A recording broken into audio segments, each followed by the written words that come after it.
বাঙালিকে এই যে বিজেপি রাজ্যগুলোতে উড়িষ্যাতে হোক, গুজরাটে হোক, দিল্লিতে হোক এবং উত্তরপ্রদেশে হোক, আমাদের বাঙালি বলে হিন্দু হোক আর মুসলমান হোক, বাংলা ভাষা বললেই তাদেরকে বাংলাদেশে পাঠিয়ে দেওয়া হচ্ছে, নাহলে ধরে বেঁধে রাখা হচ্ছে, নাহলে অত্যাচার করা হচ্ছে।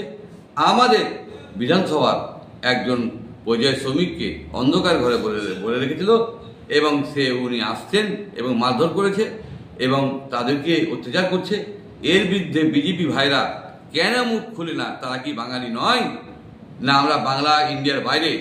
আমরা চাই, মাননীয় মুখ্যমন্ত্রী দেখছে, কিন্তু আমরা এই সুপ্রিম কোর্টে হস্তক্ষেপ চাইছি যেন, এবং স্বরাষ্ট্রমন্ত্রী সমস্ত ভারতীয় নাগরিকদেরকে যেন কোনো হ্যারাস না করতে পারে, তার জন্য অনুরোধ করছি। নাহলে আমরা বৃহত্তর বাঙালির আন্দোলন করব। আমরা চাই ভারতবর্ষের মানুষ প্রতিটা জায়গায় কাজ করে প্রতিটা জায়গায় যাবে। এই নিরাপত্তাহীন ভুগছে ভারতবর্ষে, এটা আমরা ইংরেজ আমলে এই জিনিস দেখিনি, সেটা আমরা আজকে এই বিজেপির আমরা দেখছি।